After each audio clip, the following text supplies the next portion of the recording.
Hi అండి, అందరికీ నమస్తే. నేను మీ సునీల్ మద్దాల. ఏంటంటే ఒక విషయం చెప్పాలని ఒక ఇంట్రెస్టింగ్ టాపిక్ తోటి అయితే కనుక మీ ముందుకు వచ్చానండి. ఏ మెయిన్ స్ట్రీమ్ ఛానల్ దీన్ని టచ్ చేయాల, ఏ పెద్ద ఛానల్స్ కానీ ఏవి కానీ ఈ నేను చెప్పబోయే కంటెంట్ని టచ్ చేయాల, దాంట్లో ఎలాంటి డౌట్ లేదు. ఎందుకు చెప్తానంటే ఏదైతే విజయవాడలో వరద విజయవాడ ప్రాంతాన్ని మొత్తం అతలాకుతలం చేసేసిందో, వరదల్లో ఎలా అంటే నరకం చూశారు విజయవాడ వాసులంతా. సుమారు 6 లక్షల మంది జనం దాకా నరకం చూశారు. తాగడానికి మంచినీళ్ళు లేవు, పాల ప్యాకెట్లు లేవు, పిల్లలకి పెద్దవాళ్ళకి ఏమో మందులు లేవు, తినడానికి ఆహారం లేదు, అలో లక్షలంట గగ్గులు పెట్టారు. ఇలాంటి పరిస్థితుల్లో కొన్ని ఛానల్స్ గురించి అయితే నేను ఖచ్చితంగా చెప్పాలండి. ఎలాంటి చెప్పకపోతే నేను నా గురుతర బాధ్యత నిర్వర్తించడం కాకుండా పోతారేమో అన్న భయంతో ఈ మాట మీకు చెప్పాల్సి వస్తుంది. ఏంటంటే కొన్ని ఛానల్స్ పేరుకి ఛానల్స్ అవిని న్యూస్ ఛానల్సే, కొన్ని ఛానల్స్ మాత్రం ఇక్కడ జరుగుతున్నది ఒకటైతే కనుక వాళ్ళు చూపించేది ఒకటి. నేను అలాంటి ఛానల్స్ అన్నింటికి నా తరఫున ఒక ఛాలెంజ్ చేస్తున్నానండి. నిజంగా ఏంటంటే అలాంటి పరిస్థితుల్లో, అలాంటి సిట్యువేషన్లో ప్రజలు అలో లక్షల మంది ఏడుస్తున్న సమయంలో, గగ్గులు పెట్టి నరకం చూస్తున్న సమయంలో ఎవరైనా సరే అప్పుడు కూడా వాళ్ళు ఏం చేస్తున్నారంటే కనుక ఏదైతే ప్రభుత్వం ఉందో ప్రభుత్వం గొప్పలు చెప్పడానికే చూస్తున్నారా. నారా చంద్రబాబు నాయుడు గారు ముఖ్యమంత్రి గారు ప్రయాణం చేస్తున్నారు, బోట్లో షికారు చేస్తున్నారు, ఇలా కొన్ని వార్తలు మాత్రమే ప్రసారం చేసిన ఈ ఛానల్స్కి నేను అడిగే సూటిగా ఒకటే ఒక ప్రశ్న. ఏంటో చెప్పమంటారా? ఏంటి ఈ ఛానల్ వాళ్ళు ఎవరైనా సరే ప్రజల దగ్గరికి వెళ్ళి, అక్కడ బాధపడుతున్న వాళ్ళ దగ్గరికి వెళ్ళి ప్రభుత్వం పట్ల మీ అభిప్రాయం ఏంటి అని మూతి దగ్గర మైక్ పెట్టి అడగమనండి. దమ్మున్నవాడిని ఎవరినైనా సరే ఛాలెంజ్ చేస్తున్నా మన ఛానల్ తరపున. ఆ ప్రజల్ని చూడండి, మీరు అబ్జర్వ్ చేశారు లేదో, కొన్ని ఛానల్స్ పేర్లు ఎందుకులే, మీకు ఆల్రెడీ తెలుసు.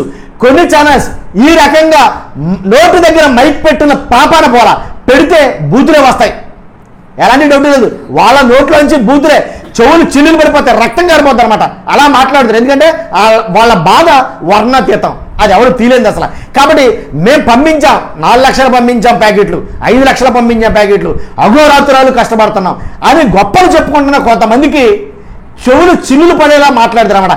అందుకే ధైర్యం చేయలేకపోయినాయి, ఈ సాహసం చేయలేకపోయినాయి కొన్ని ఛానల్స్. ఎందుకంటే నోటు దగ్గర మైక్ పెడితే వాడు పడే కష్టం ఏంటో, వాడు పడ్డ బాధ ఏంటో మొత్తం చెప్తాడు అనమాట.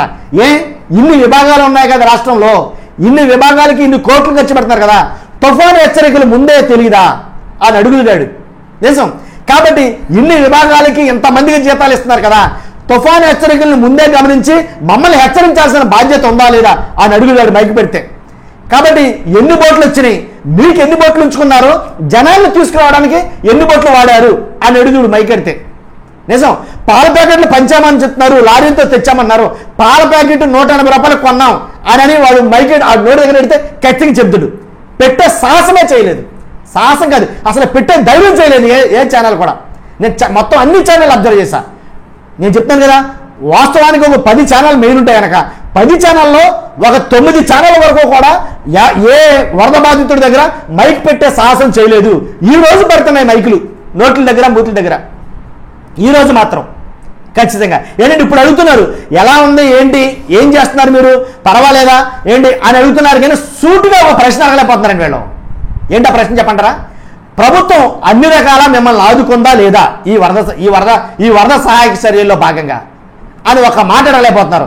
కాబట్టి ముంపు బాధిత ప్రాంతాలకు వెళ్ళి వాళ్ళతోటి మీకు అన్నీ అందాయా లేదా సక్రమంగా 3 రోజులు బట్టి ఈ ప్రభుత్వం తీసుకున్న నిర్ణయాలు సరైనవేనా అని మైకు నోటి దగ్గర పెట్టి అడగలేని ధైర్యం లేదండి ఎవరికని. సాహసం చేయలేకపోయారు. చేస్తుంటే కనుక అసలు ఎలాంటి సమాధానాలు వచ్చినట్టే ఒకే ఒక ఛానల్లో మాత్రం అడుగుతున్నారు. ఆ ఛానల్ అడిగినా అడగకపోయినా తెలియదే ఉంది. ఆ ఛానల్లో వాస్తవాలు చెప్పినా సరే అవి ఫేక్ అంటారు. అవి దాంట్లో ఎలాంటి డౌట్ లేదు.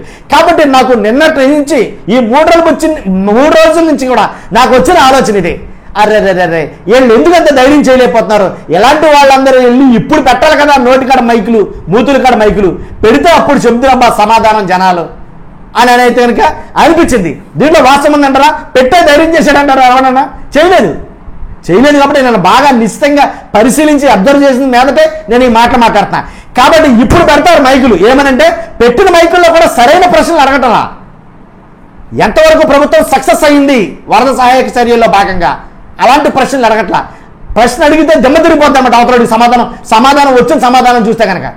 కాబట్టి భయం, అడిగితే ఏం చెప్తాడు అవతలడని. కాబట్టి ఆ భయంతో మైకులు మొత్తం మడిచి బ్యాగుల్లో పెట్టేసుకున్నారు. కాబట్టి అలా ఉందండి మన ఏపీలో మీడియా తంతు. కాబట్టి చూస్తున్న మీరు అందరూ కూడా మర్చిపోవద్దు, పక్కాగా నిజముంటేనే నమ్మండి, నిజముంటేనే లైక్ చేయండి.